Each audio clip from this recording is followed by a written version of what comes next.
is this the craziest campaign you witnessed? Are you political at all? You're somewhat political. I am not. No? I just make movies. It's all I ever wanted to do is make movies. I do tend to make movies about the world, so and not about space and Mars and all of that. Right. So I do tend to make more movies about what's happening now.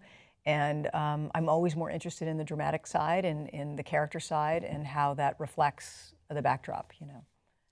But we are at a time, obviously, when there is a widespread dissatisfaction with Wall Street. And interestingly, and what I imagine is going to work in this movie is that we know that it's unfair. But getting regular people, myself included, and you, I imagine, to explain exactly why it's unfair is very difficult to do. Right. But there's this sense of frustration and outrage that, hey, whatever this wasn't right, and it's not a game, and it's not a little fun TV show. Yeah, and the outrage is shared by all, by left and right as well. That's right. I mean, it's not, it's not like we're taking one side. The film really, one of the ways that that the financial world has been able to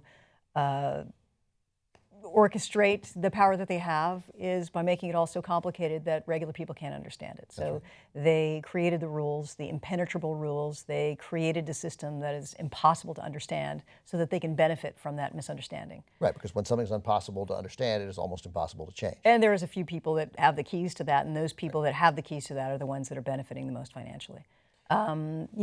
We know that's true. We've known that's true for a very long time. That is how the system works. And for the most part, it works pretty well.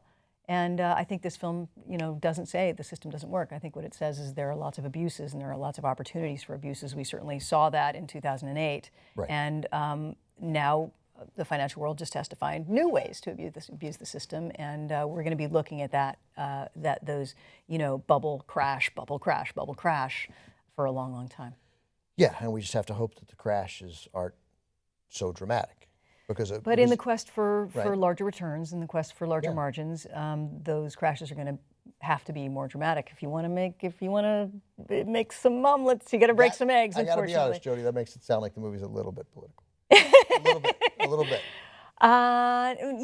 No. I mean, I think you'll take away from it. No, I don't mean like it's advocating one Right. candidate, but I mean it is recognizing a specific problem as a very serious problem that Right. affects regular people in a very serious way. Well, and there's a character in the movie that really represents Wall Street. And at the end of the day, when we track him down and say, what do you have to say to all of this? He says, it's funny, you weren't complaining when we were making you money. That's right. You were happy to lap up as many stocks as you possibly could, and you were looking the other way when everything was, when you were making those massive returns. And if you really want to be competitive, if you say that you want to be competitive, then you have to take these risks, and you have to go over what the regulations are. Because if you don't, it's just going to be the Chinese and the Russians that are going to win. Right. That's true too. So we do have all points of view. I think in all of my films there really are. Everybody's point of view matters.